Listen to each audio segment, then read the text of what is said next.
परमेश्वर के दास भाई भक्त सिंह के द्वारा लिखित और प्रकाशित की गई पुस्तक ईश्वरीय भेदों का प्रकाश में से दैनिक संदेश। 10 अगस्त। देह के सब अंग बहुत होने पर भी सब मिलकर एक ही देह हैं, उसी प्रकार मसीह भी है। पहला कुरिन्थियों 12 अध्याय और उसका 12 वचन। पवित्र आत्मा का एक आंतरिक काम यह है कि मसीह की देह में मुझे बपतिस्मा दे या जोड़ दे या एक करे। मुझे स्वर्गीय कुटुंब का सदस्य बनाना, प्रभु यीशु की प्रभुता के नीचे मुझे ले आना और परमेश्वर के हर एक संतान के साथ मुझे संपूर्ण, समान तथा एक ही अनुभव प्राप्त करने में मदद करना, यह तो एक आश्चर्य कर्म है। यही हमारी एकता का वास्तविक अर्थ है। यह हमारे मानवीय प्रयत्न से नहीं, परंतु पवित्र आत्मा के द्वारा होता है।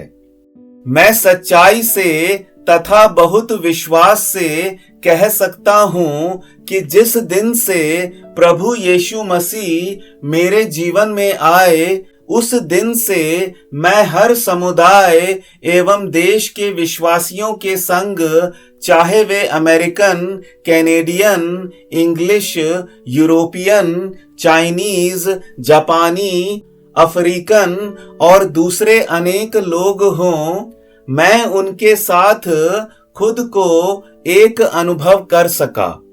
इससे मेरे हृदय में आनंद आता है। मैं विचार करता हूं, हम सब एक हैं। काला या गोरा, निर्धन या धनी, ऊंच या नीच का सवाल नहीं। किस लिए? पवित्र शास्त्र कहता है, हम सब ने एक ही आत्मा के द्वारा एक देह होने के लिए बपतिस्मा लिया। पहला कुरिन्थियों 12 अध्याय और उसके 13 से 18 वचन। किसी भी सच्चे विश्वासी के साथ हम संपूर्ण रीति से एकता अनुभव कर सकते हैं। किसी लालच, घमंड या लोभ अथवा अपने प्रयत्नों से यह कभी नहीं हो सकता। एक ही आत्मा हम में निरंतर बहता है, इसका हमें एहसास होता है।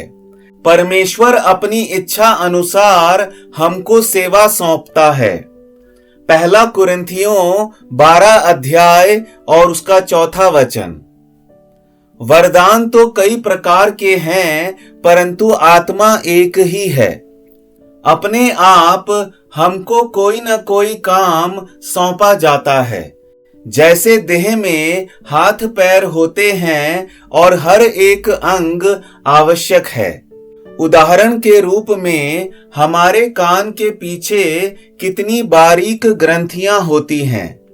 वे बहुत छोटी एवं बिना आकार की होती हैं, परंतु यदि उसमें रोग लगे तो देह में भारी कमी आ जाती है। इसी रीति से देह में यहाँ वहाँ विविध ग्रंथियां होती हैं। वे बहुत जरूरी हैं और महत्वपूर्ण कार्य करती हैं। आपके नाक के अंदर के बाल कभी भी धुलते नहीं हैं, जबकि सिर पर के बाल बारंबार धुलते हैं, परंतु वे दोनों आवश्यक हैं।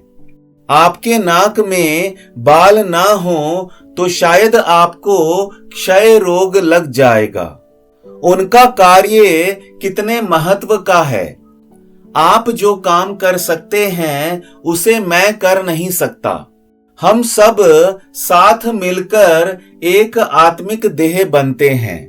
इसीलिए परमेश्वर के हर एक बालक के साथ हम एकता का अनुभव करते हैं और जहां जाएं वहां हमको संगति में आनंद प्राप्त होता है।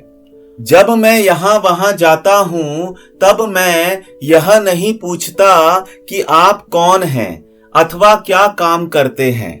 मैं इतना ही पूछता हूं, क्या आप नया जन्म पाए हैं?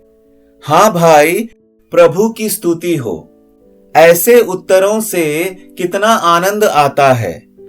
प्रभु आपको बहुतायत से आशीष दे।